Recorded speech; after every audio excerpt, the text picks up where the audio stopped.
विद्यार्थियों, आज हम ढोला मारूरा दोहे के संबंध में पढ़ेंगे कि ढोला मारूरा दोहा जो काव्य है वो एक सरस लोक काव्य राजस्थानी भाषा में लिखा गया एक प्रमुख काव्य है और इसके कवि कुशल लाभ माने गए हैं। कवि कुशल लाभ है। ढोला मारूरा दोहा दोहे छंद में लिखे गए हैं। सबसे बड़ी विशेषता है कि ये दोहा छंद में लिखी गई एक रचना है। इसकी भाषा राजस्थानी है। विरह की मार्मिकता इसकी प्रमुख विशेषता है। इसके अतिरिक्त ढोला मारूरा दोहा का मैं सामान्य परिचय देना चाहूँगा कि ढोला मारूरा दोहा उस समय लिखा गया था जब राजस्थान में एक भयंकर अकाल पड़ा था। उस अकाल के समय जब मारवाणी यानी पुंगल के राजा की पुत्री पिंगल अपने परिवार के सहित ढोला कछवा वंश के राजा के यहाँ नल के यहाँ गए थे। वहीं पर राजा नल और पिंगल की पुत्री के बीच में वैवाहिक संबंध जुड़े। जब नल का पुत्र 3 साल का था और मारवाणी उस समय केवल 1.5 साल की थी, तभी उनका विवाह संबंध हो गया। आपस में वो संबंधी बन गए। जब सामान्य स्थिति हो गई तो मारवाणी अपने प्रदेश पुनः लौट आई और राजा नल का पुत्र उनका दामाद बन गया। लेकिन वो एक तरह का बचपन का विवाह था, जैसे कुछ समय बाद में भुला दिया गया। राजा पिंगल की पुत्री जब बड़ी हुई तो बड़ी होने के साथ साथ उसकी स्मृतियों में कछवा के राजा नल का पुत्र ढोला, जिसका नाम था ढोला, वो स्मृति पटल पर आने लगा। पिंगल की पुत्री को मारवाणी को सबसे बड़ी चिंता ये थी कि उसे पता नहीं था कि उसका विवाह बचपन में हो गया था। जब उसे किसी सूत्रों से ज्ञात होता है कि उसका विवाह बचपन में हो गया था तो वह ढोला को प्राप्त करने के लिए विरह में व्याकुल रहने लगी। मारवाणी के पिता ने बहुत सारे संदेशवाहक वहां भेजे, किंतु कछवा का राजा जो था, राजा नल के पुत्र का विवाह पहले से ही हो गया था और उस समय वो किसी भी तरह से मारवाणी के पिता से बात करने का इच्छुक नहीं था। इसलिए बार बार संदेशवाहक भेजे गए, लेकिन किसी प्रकार का कोई उत्तर नहीं मिला। आखिर में मारवाणी अपनी विरह वेदना ढाडियों के माध्यम से भेजती है। ढाडी वो व्यक्ति होते हैं जो संदेश लाने और ले जाने का काम करते हैं, जो अपनी वाद्य यंत्र के सहारे बजा करके अपनी जो कथा है या जो बात है उस बात का उल्लेख करते हैं। तो इस प्रकार का उल्लेख हम इस काव्य में भी देखने को मिलते हैं। मारवाणी अपनी विरह व्यथा को रो रो करके, आंखों में आंसू भर करके अपनी पीड़ाओं को व्यक्त करती है, कहती है और उसी रूप में ढाडियों को जाकर के उस पीड़ा को राजा नल के पुत्र को बताना है, ताकि वो मारवाणी की विरह वेदना को समझ सके, उसकी पीड़ा को समझ सके और उसे प्राप्त करने के लिए आ सके। इसलिए मारवाणी अपनी विरह वेदना रो रो करके, सिसक सिसक करके अपनी पीड़ा को बताती है और कहती है कि हे ढाडी, यदि तुम मेरा संदेश अपने प्रियतम तक पहुंचा सको तो मैं यह तुम्हारी आभारी रहूंगी। मैं तो चाहती हूँ कि भगवान ने मुझे पर क्यों नहीं दिए। अगर मुझे पंख देते तो शायद मैं उस पंखों के सहारे उड़ करके अपने प्रियतम तक पहुंच पाती। लेकिन कहते हैं कि होनी को कौन टाल सकता है। मारवाणी विरह में दिन रात व्याकुल होने रहने लगी। उसने खाना पीना सब कुछ त्याग दिया। मारवाणी के पिता को अपनी पुत्री को इस दशा को देख करके बहुत दुखी हुए और वो चाहते थे कि किसी भी तरह से मारवाणी की इस समस्या का समाधान हो। वो भी चाहते थे कि कछवा के राजा नल का पुत्र उनका दामाद बने, वो इस घर परिवार से जुड़े, लोग उनका आदर सत्कार करना चाहते थे, लेकिन ये न हो सका। तो ढाडी संदेश लेकर के एक ऊंट पे सवार होकर के मारवाणी का वह संदेश लेकर के चले जाते हैं लेकिन इससे पूर्व घटना यह होती है कि जितने भी संदेश भेजे गए, मालवणी ने उन सभी संदेशवाहकों को मरवा दिया, उन्हें मरवा दिया। संदेश आज तक पहुंच नहीं पाया ढोला तक, और न उसे पता था कि बचपन में उसका विवाह हो गया था। इसलिए उसने क्या किया कि ढाडी को, एक चतुर ढाडी को भेजा, भिखारी के वेश में या एक संगीतकार के वेश में। उस समय, जिस समय में राजा कछुआ ढोला के उस परिवार में या प्रदेश में जब पहुंचा, कौन, ढाडी, तो उस समय तेज बारिश हो रही थी। उसने महल के बाहर ही अपना तंबू लगाया और मलार राग में, या हम ये कह सकते हैं मालवणी या मारू राग में, वह उस विरह वेदना को गाने लगा मारवणी की। जब विरह वेदना की पुकार को राजा ढोला के उस कानों में पड़ी तो वह विहल उठा और उसने आकर उस ढोला से पूरी बात जाननी चाहिए। ढोला ने संपूर्ण बात, ढाडी ने संपूर्ण बात उस ढोला को बता दी और इस प्रकार वह भी विरह में व्याकुल रहने लगा और ढाडी के साथ ही तुरंत वह पुंगल प्रदेश में आ गया पिंगल की पुत्री को वरण करने के लिए। तो उस समय मालवणी को पता नहीं चल सका, क्योंकि मालवणी को जब तक पता था वह लोगों को उन ढाडियों को मरवाती रही, यानी जो भी संदेश लेकर आता अपने मार देती थी। लेकिन मालवणी से छिप करके राजा ढोला वहां पहुंच गया पिंगल प्रदेश में, जहां मालवणी उसकी आगमन की सूचना पाकर के बहुत खुश हुई और उसे देखने के लिए तड़पने लगी। उनका आवभगत हुआ, बहुत सत्कार हुआ और इस प्रकार, जिस प्रकार से एक दामाद का होता है, उसी प्रकार से उनकी सेवा की गई, उनकी आदर सत्कार किया गया।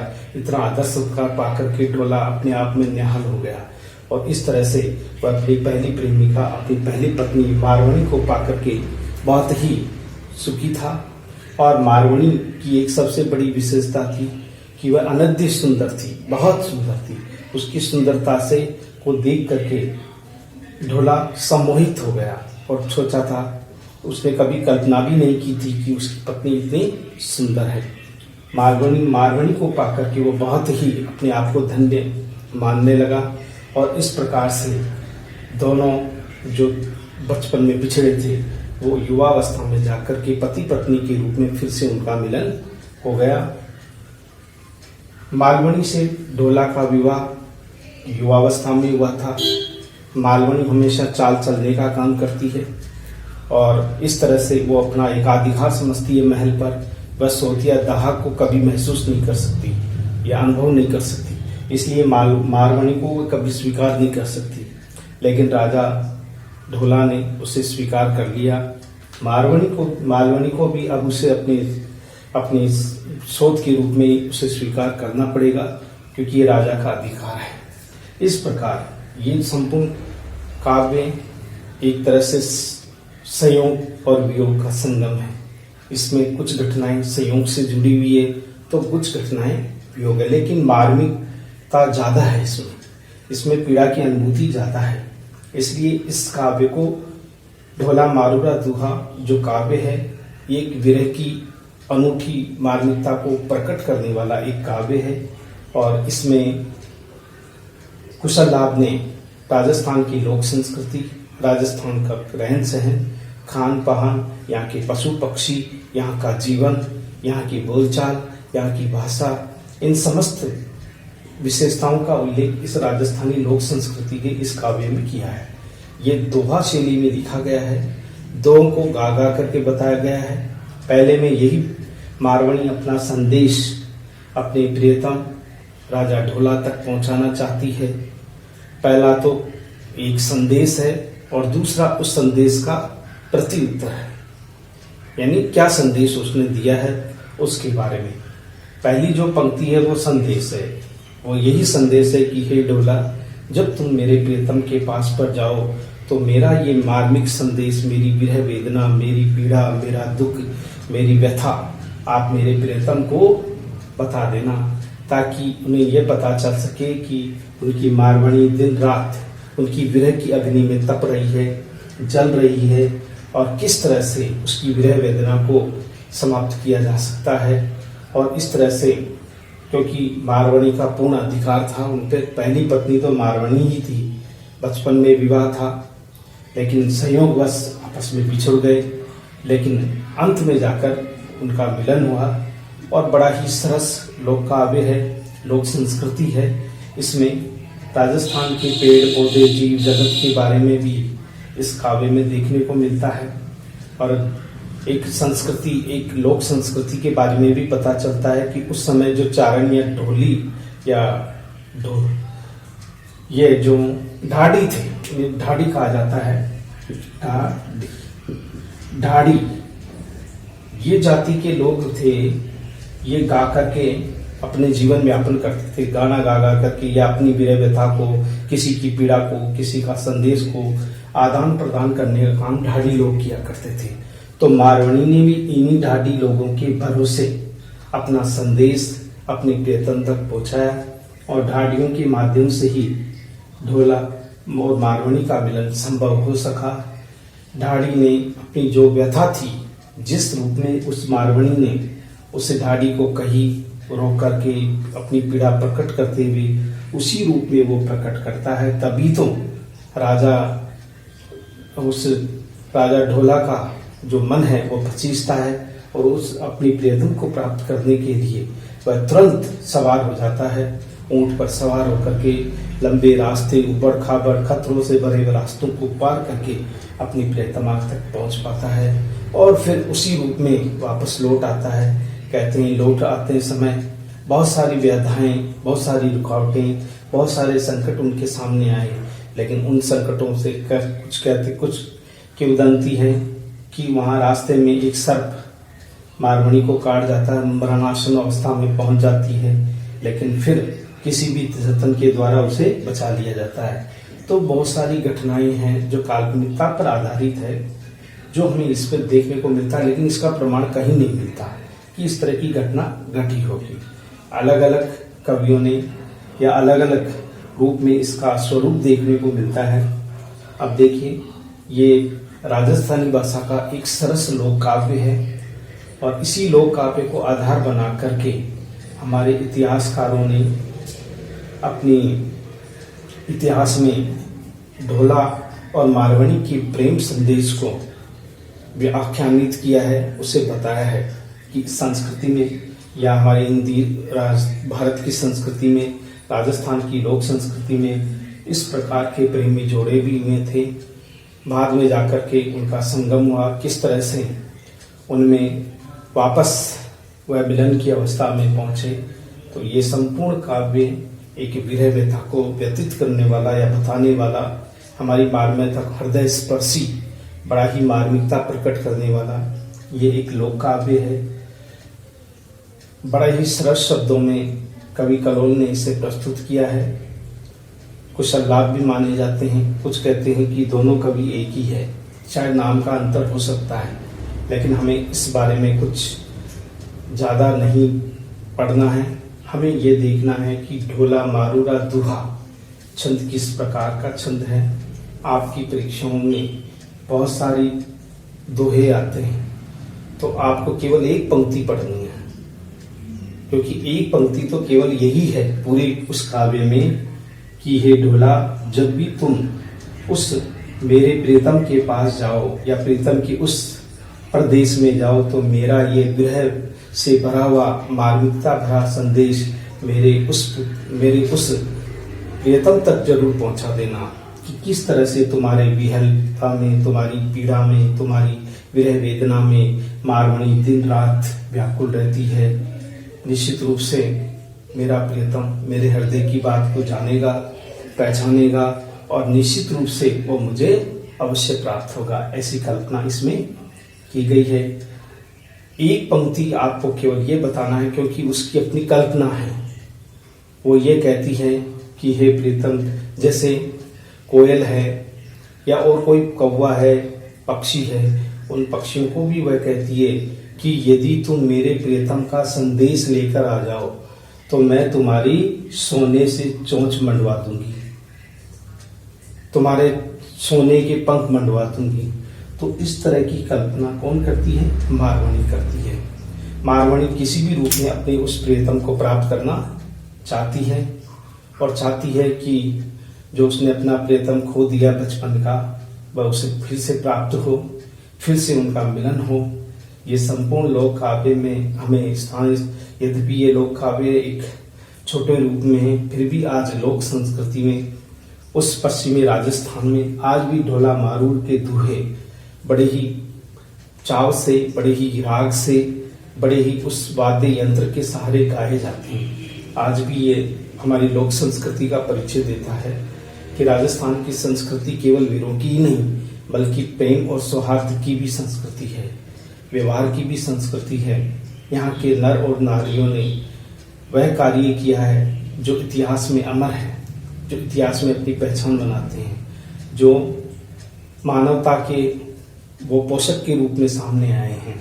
तो इस प्रकार ढोला मारूरा दोहा एक ऐसा मार्मिक दोहा है, एक ऐसी रचना है जो हमें ये बताती है कि एक परिणीता यानी एक पत्नी की विरह वेदना में कितनी ताकत होती है, कितनी शक्ति होती है कि उसी शक्ति के सहारे वह अपने उस बिछड़े हुए प्रियतम को प्राप्त कर लेती है।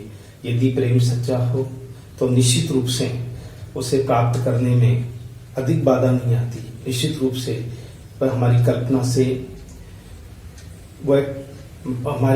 से परे नहीं हो सकता, क्योंकि मारवाणी ने जितना प्रेम ढोला के प्रति अपना आभार व्यक्त किया, खाना पीना सोना उठना सब कुछ भूल गई, बात करना तक छोड़ दिया, भूख प्यास से व्याकुल रहने लगी। इसी व्याकुलता ने उसकी विरह वेदना को बढ़ा दिया। सूख सूख कर वह एकदम बिल्कुल सूख गई थी, खून का आंसू रोती थी दिन रात, कहीं भी उसे शांति नहीं मिलती थी। अपनी सखियों के साथ में भी वह जब बात करती थी तो केवल ढोला की ही बात करती थी और कहती थी, न जाने इस भाग्य में इस समय मुझे अपने प्रियतम से कब मिलन होगा, ये मैं कभी कल्पना नहीं कर सकती, लेकिन मुझे विश्वास है कि मेरे प्रियतम मुझे प्राप्त होंगे। मारवाणी को भी अंत में मारवाणी को स्वीकार करना पड़ता है। जितने उसने जो चाल चले वो सारे चाल धरी की धरी रह जाती है और अंत में राजा ढोला है वो अपने प्रदेश में अपनी प्रियतमा के साथ में एक सकुशल, एक संपूर्ण, एक दाम्पत्य जीवन का स्वरूप वहां प्रस्तुत करते हैं। तो इस प्रकार ये संपूर्ण काव्य हमारी लोक संस्कृति, राजस्थान की संस्कृति को प्रकट करने वाला एक काव्य है, जिसके बारे में ये संपूर्ण जानकारी हमने दी। अब संक्षिप्त रूप में मैं थोड़ा और इसके बारे में बताना चाहूंगा कि ढोला मारूरा दोहा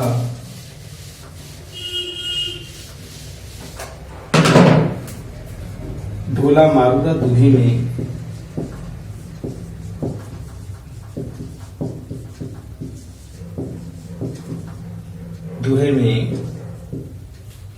एक तो कथन है,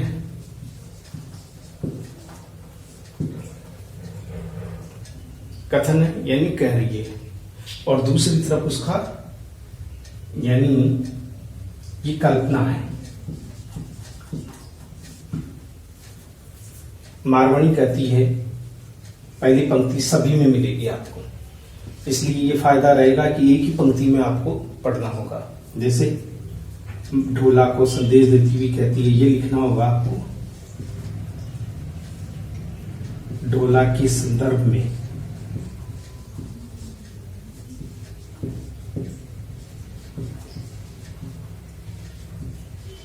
मारवाणी अपनी मन की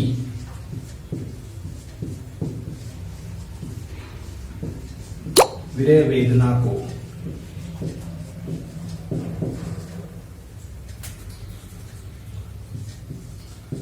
व्यक्त करती हुई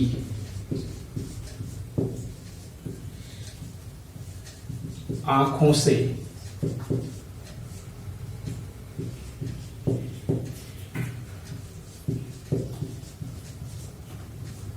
आंसू बहाते हुए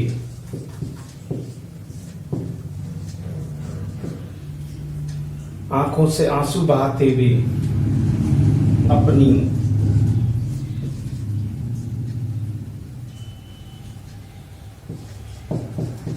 मार्मिक भावना को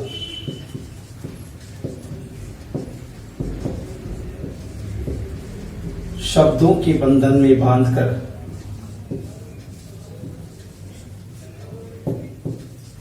शब्दों के बंधन में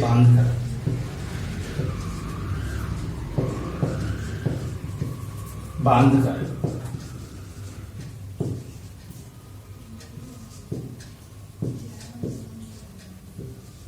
कहती है। ये तो आपको लिखना ही पड़ेगा, ये संदर्भ एक तरह का प्रसंग है। फिर कहती है, हे ढाडी, यदि तुम मेरे प्रियतम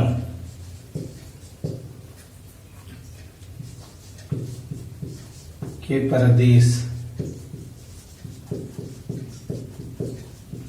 जाओ तो मेरा यह संदेश अपने प्रियतम तक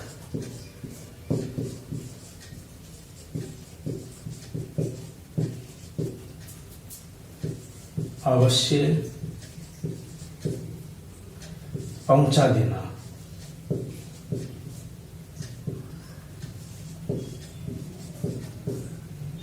जो भी संदेश होता है वह संदेश इस रूप में वो कह देती है, और हम अगली जो पंक्ति आएगी वो संदेश की होगी। तो इस प्रकार मारवणी अपनी विरह वेदना को प्रकट करती है, अपने डोला को सब कुछ बताना चाहती है, कहना चाहती है कि हे प्रियतम, तुम मेरी व्यथा जानते हो, मन की व्यथा जानते हो, मैं किस दौर से गुजर रही हूँ, मैं किस हाल में हूँ। मेरी विरह व्यथा को तुम शायद अनुभव नहीं कर सकते, लेकिन मैं उस विरह की वेदना में चल रही हूँ, ऐसा प्रतीत होता है। वो कल्पना करती है कि हे प्रियतम, तुम जैसे जंगल का शेर होता है और जब दहाड़ता है तो दहाड़ने से पूरा जंगल गूंज उठता है। अगर तुम उस रूप में भी अगर सिंह रूप में आ जाओ तो निश्चित रूप से तुम्हारी दहाड़ से, तुम्हारी आवाज सुन करके ये विरहणी वेदना, जो विरहणी है, जो अपने प्राणों को त्यागना चाहती है, वो अपने प्राणों को त्यागना छोड़ देगी। तुम्हारी गूंज को सुन करके, तुम्हारी आवाज को सुन करके, तुम्हारी स्वर ध्वनि को सुन करके। मारवणी कहती है कि मेरी अपनी व्यथा है, मेरी अपनी व्यवस्था है कि मैं जा नहीं सकती, क्योंकि रास्ते में बड़े बड़े नदी, नाले, तालाब, बहुत लंबा रास्ता है। प्रीतम तक पहुंच पाना उसके लिए असंभव है। अगर प्रीतम को उसकी फिक्र है, चिंता है, तो निश्चित रूप से उस मारवणी की व्यथा को समझ करके अपनी उस मारवणी को प्राप्त करने के लिए अवश्य आए, ऐसी कल्पना कभी करता है। ये सार एक पंक्ति यह आपको लिखनी। इस पंक्ति के अलावा जो भी संदेश है जो एक पंक्ति में होगा, उसी संदेश को आपको बताना है। बहुत ही सरल भाषा में है। हमारी मूल भाषा राजस्थानी है। उसी राजस्थानी भाषा का प्रयोग करते हुए कवि ने इसे राजस्थानी लोक संस्कृति का आहार बनाया है। ये आज भी पश्चिमी राजस्थान में बड़े चाव से, बड़े ध्यान से इसे गाया जाता है। लोग आज भी डोला और मारू को याद करते हैं। आप ज़्यादा हो तो आप सब नेट चलाते हो। डोला और मारू का जो विरह संदेश है, गीत सुनना चाहते हो तो आपकी उसमें निश्चित रूप से आपको मिल सकता है। इसलिए हम ये चाहते हैं कि आप इस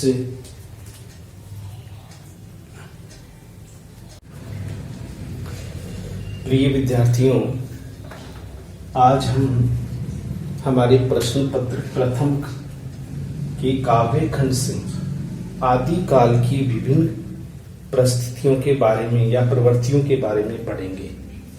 जैसा कि आपको ध्यान है कि आदि काल का जो साहित्य है वो किन अवस्थाओं से गुजरा, कौन कौन सी ऐसी काव्य धाराएं थी जिसने आदि काल को समृद्ध किया। आज हम विस्तार से, आपकी परीक्षाओं में भी इससे संबंधित क्वेश्चन पूछा जाता है, तो हमें आदिकाल के बारे में आज हम अध्ययन करेंगे।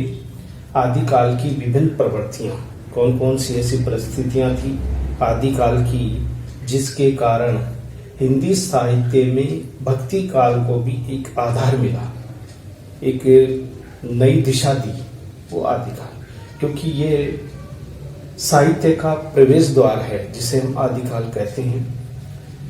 आदिकाल के बारे में कहा जाता है कि आदिकाल का आरंभ नाथ काव्य धारा से आरंभ माना जाता है। नाथ की संख्या 9 मानी गई है। नाथ काव्य धारा की जितने भी हमारे इस संप्रदाय से जुड़े हुए जितने भी कवि हैं, रचनाकार हैं, वे हठ योग की साधना में विश्वास करते थे। नाथों की संख्या 9 मानी गई है। नाथ 9 है और नाथों की सबसे बड़ी विशेषता है कि सबसे पहले हमें ये जानना है कि नाथ कहते किसको है। नाथ है क्या? नाथ शब्द से तात्पर्य है स्वामी या रक्षा करने वाला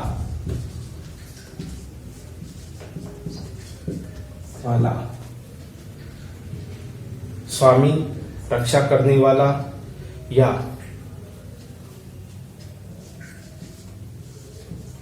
जीवन को दिशा देने वाला, वो नाथ कहलाता है। इस प्रकार नाथ जो शब्द है अपने आप में ये बताता है कि नाथ भगवान शिव को अपना आराध्य मानते थे। ये भगवान शिव को अपना आराध्य मानते थे, आराध्य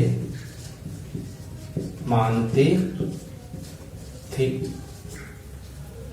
इन्होंने भगवान शिव की भक्ति के को ही आधार बना करके और हठ योग की साधना की है और आचरण की शुद्धता,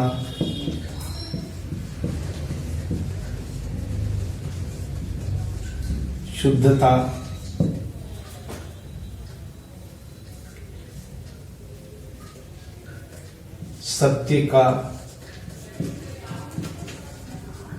अनुकरण,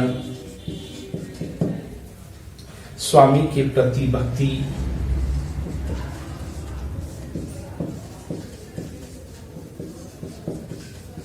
ये इनके मूल मंत्र रहे हैं। नाथ संप्रदाय के मूल मंत्र रहे हैं। आचरण की शुद्धता, सत्य का अनुकरण, स्वामी के प्रति भक्ति। सभी जितने भी नाथ संप्रदाय से जुड़े हुए लोग हैं, इसी योग साधना के बल पर ये आगे बढ़े। 9 नाथों ने समाज में प्रचलित जितनी भी बुराइयां थी उन बुराइयों को दूर करने के लिए, जैसे छुआछूत,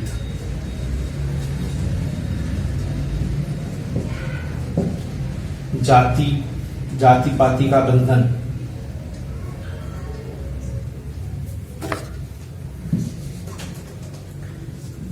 जाति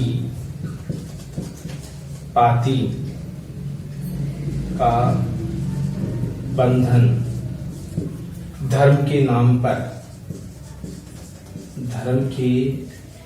नाम पर अत्याचार, इन सब का इन्होंने विरोध किया है। छुआछूत, ये जहां कहीं भी छुआछूत की प्रथा को देखते थे या बुराई को देखते थे तुरंत सक्रिय हो जाते थे। जाति पाति के बंधन को ये स्वीकार नहीं करते हैं। मानवतावादी इनका दृष्टिकोण है। धर्म के नाम पर जितने भी अत्याचार करते हैं वे उनके विरोधी हैं। नाथ संप्रदाय के लोग, और नाथों ने एक साहित्य को नई धारा दी, एक नया उद्देश्य दिया। आज भी हम जब नाथों की चर्चा करते हैं तो कबीर का नाम आता है, तो हम कहते हैं कबीर ने इसी परंपरा को, हठ योग की साधना को स्वीकार किया है। और वो कहाँ से मिली है? नाथ काव्य धारा से। कबीर के का साहित्य में भी हठ योग का प्रभाव स्पष्ट रूप से देखा जा सकता है। कबीर ने भी जाति प्रतिपाती का विरोध किया है, धर्म के नाम पर होने वाले अत्याचारों का विरोध किया है। तो ये सभी काव्य धारा हम कबीर के काव्य में भी, जो भक्ति काल के कवि हैं, उनमें देखने को मिलती है। नाथ संप्रदाय के जो लोग हैं वे एक परंपरा को लेकर चले थे, लेकिन ये अधिक कालखंड तक न चल सके और हठ योग की साधना में कुछ इनमें बुराइयां पनपने लगी, बुराइयों का आगमन हुआ, स्त्री भोग, इन स्त्री भोग में भी ये विश्वास रखने लगे और धीरे धीरे नाथ संप्रदाय का एक तरह से पतन सा होने लगा। कहने का मतलब नाथ जो तो योगी कहलाते हैं, योगी, ये योगी योग साधना में भी ज्यादा विश्वास करते हैं। कर्म कांडों में इनका विश्वास है, कुछ कर्म कांडों में ये विश्वास करते हैं जो इनके अनुरूप हो। ये वैसे नहीं करते, वैसे तो विरोधी हैं, लेकिन कभी कभी ये, दूसरी बात, ये काले वस्त्र धारण करते हैं। इनकी सबसे बड़ी विशेषता है शरीर के ऊपर भभूत रखते हैं, लंबा तिलक लगाते हैं, ये इनकी पहचान है। तो इस प्रकार की जो योगी हैं वे नाथ काव्य धारा के माने गए हैं। नाथ संप्रदाय को, जिनमें बहुत सारे ऐसे रचनाकार हैं जिन्होंने नाथ संप्रदाय को गति दी। गोरखनाथ, आपने नाम, गोरखनाथ, गोरखनाथ ये मच्छिंद्र नाथ के शिष्य थे। मच्छिंद्र नाथ के शिष्य गोरखनाथ। इसी गोरखनाथ ने नाथ परंपरा को गति दी। गोरखनाथ मच्छिंद्र नाथ के शिष्य थे गोरखनाथ। इसके अलावा इस परंपरा को गति देने में जिनका नाम आता है वो है अजयपाल, गरीब, ये सब कवि थे उस समय। भरतरी, चरपटनाथ,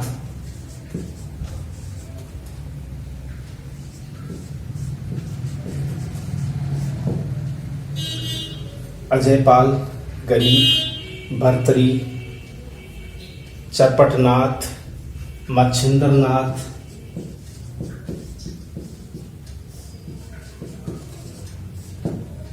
नाथ परंपरा को आगे बढ़ाने वाले प्रमुख नाथ माने गए हैं, जिन्होंने इस काव्य धारा को गति दी। ये अपने नाम के आगे नाथ लगाते हैं, इनकी पहचान है नाथ। नाथ ये अपने आगे के, जैसे अजयपालनाथ, गरीबनाथ, भरतरीनाथ, चरपटनाथ, मच्छिंद्रनाथ और गोरखनाथ। इसी प्रकार की ये सब नाथ परंपरा को गति देने वाले बहुत सारे उस युग काव्य धारा के कवि थे, रचनाकार थे, जो समाज को नई दिशा देने का काम कर रहे थे। इसलिए नाथ काव्य परंपरा अपनी गति से चली और इसी परंपरा के आगे एक नई परंपरा का वर्चस्व उत्पन्न हुआ, एक नई परंपरा का जन्म हुआ। नाथ संप्रदाय अपने लक्ष्यों, अपने उद्देश्यों, अपने कार्यों के लिए काफी समाज की हितैषी बनकर रही, लेकिन कुछ व्यवधानों के कारण, कुछ बुराइयों के कारण, इस नाथ संप्रदाय या कठोर साधना के कारण इस परंपरा का भी अंत हो गया और फिर एक नई काव्य धारा का उदय हुआ। क्योंकि किसी भी काव्य धारा का अंत अचानक नहीं होता, कोई न कोई उस काव्य धारा से जुड़ी हुई विचारधाराएं होती है जो चलती रहती है। तो इस प्रकार हम ये कह सकते हैं कि इस नाथ काव्य धारा के रूप में एक नई काव्य धारा का जन्म हुआ, जिसे हम कह सकते हैं कौन सी काव्य धारा है। उस काव्य धारा का नाम है सिद्ध काव्य धारा। नाथ काव्य धारा के तुरंत बाद में जिस काव्य धारा का साहित्य में जन्म हुआ वो था सिद्ध साहित्य, सिद्ध काव्य धारा, काव्य धारा।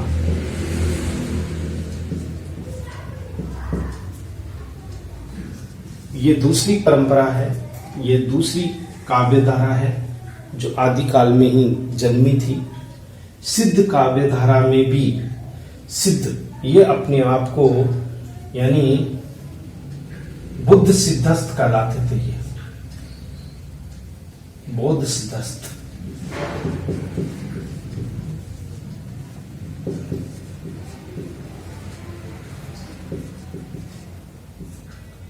बौद्ध सिद्धस्त कहलाते थे। यानी इनको ज्ञान प्राप्त हो गया था, ज्ञान के आधार पर ये कहते थे सिद्ध, सिद्ध यानी जो पूरी तरह से परिपूर्ण हो, वो क्या कहलाया? सिद्ध। सिद्ध काव्य धारा की सबसे बड़ी विशेषता है कि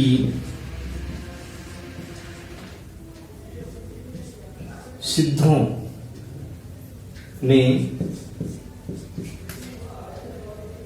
तांत्रिक पद्धति को अपनाया, तांत्रिक पद्धति को अपनाया था।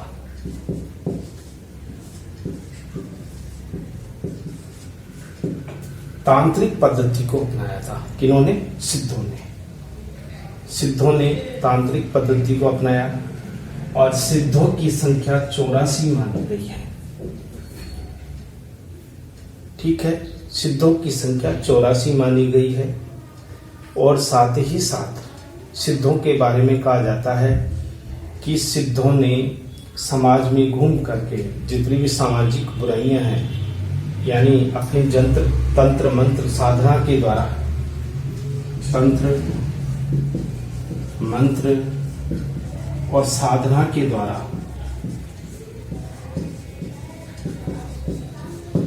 समाज को नई दिशा देने का काम इस सिद्ध काव्य धारा के कवियों ने किया।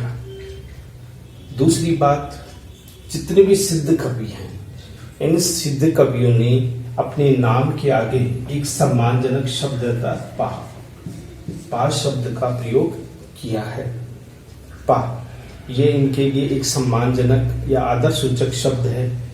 जैसे इनके दो महत्वपूर्ण कवि माने जाते हैं, 84 में से दो का ही नाम सर्वाधिक, एक तो है लुई पा, एक लुई पा है, तो दूसरा है सरप्पा। ये हिंदी के या हम कह सकते हैं कि सिद्ध काव्य धारा के प्रथम कवि माने जाते हैं, जिसे लुईपा या सरपा कहा जाता है। इस काव्य धारा ने, सिद्ध कवियों ने सामाजिक बुराइयों को दूर करने के लिए, समाज को गति देने के लिए इन्होंने भरपूर प्रयास किया और इनकी कठोर साधना में ये विश्वास करते थे। कठोर साधना में विश्वास करते थे। इनकी जो भाषा थी वो थी अपभ्रंश। अपभ्रंश आपने नाथ पे पढ़ा तो नाथों की भाषा भी अपभ्रंश थी। अपभ्रंश का मतलब क्या होता है? अपभ्रंश से तात्पर्य है भाषा का बिगड़ा हुआ रूप, यानी अपभ्रंश से तात्पर्य है भाषा का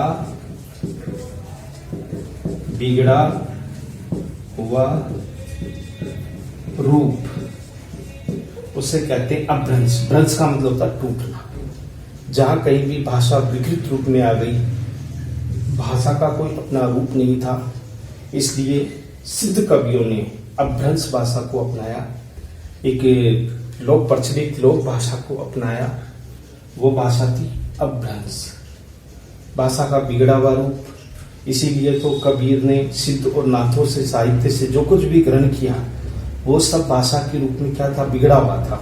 इसलिए कबीर की भाषा को क्या कहा जाता है, कीचड़ी भाषा। क्यों? क्योंकि भाषा की एक रूपता का जो बोध है वो हमें इस काल में नहीं होता। अपभ्रंश भाषा का बिगड़ा हुआ रूप। इसके अतिरिक्त हमें ये ध्यान रखना है कि जो सिद्ध है वे सभी सिद्ध हमेशा भोग परक विश्वास करते हैं, स्त्री भोग।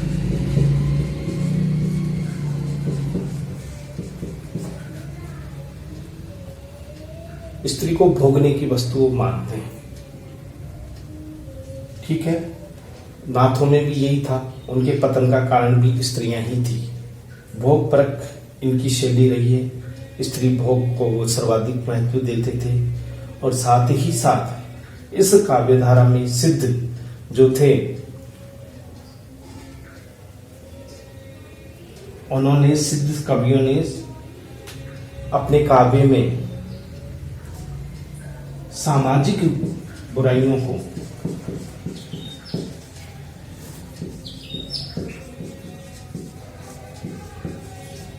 दूर करने के लिए आरंभ में खूब प्रयास किया। घर घर जाकर के परिवार लोगों से मिलकर के उस सामाजिक बुराई को देखते, बाहरी आडंबरों का वो खंडन करते थे। निश्चित रूप से उस समय उन्होंने किया था बाहरी आडंबरों का खंडन।